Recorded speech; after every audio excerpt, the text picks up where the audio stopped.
ఇది భగవద్గీత. ఇది భారతములో ఒక భాగం. భారత ఇతిహాసము అంటే చరిత్ర. గీత మహాభారత భీష్మ పర్వాంతర్గతమై ఉన్నది. ఇది వ్యాసరచితము.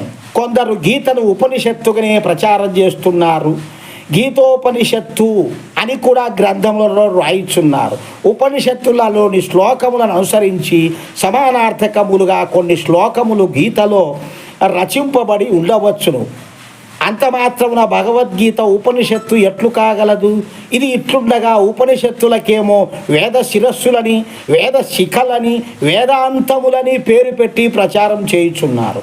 ఉపనిషత్తులను వేదాంతములు అయినట్లయితే 4 వేదములకు 4 ఉపనిషత్తులు మాత్రమే ఉండవలెను.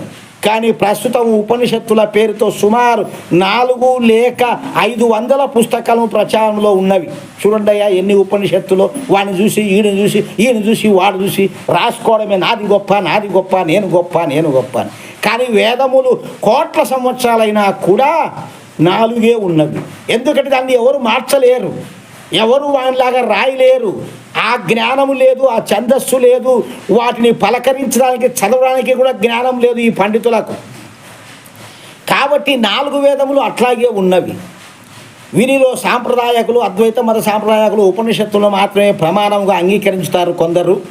కొంతమంది కేవలము 10-11 ఉపనిషత్తులను మాత్రం ప్రమాణంగా అంగీకరించుతారు.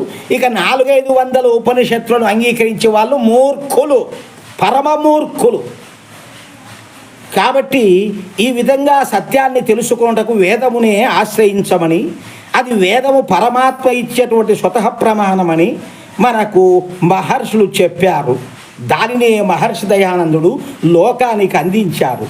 ఈ విధంగా మనము సత్యములను తెలుసుకొని వాని ద్వారానే ఆ యొక్క పరమ పూజ్యుడకు పరమేశ్వరుని వలన ఈ వేదములు వచ్చినవని ఈ మంత్రం చెబుతుంది. తస్మాత్ యజ్ఞాత్ సర్వహుతరుచః సామాని జజ్జిరే ఛందాంసి జజ్జిరే తస్మాత్ యజుస్తస్మాత్ అజాయత.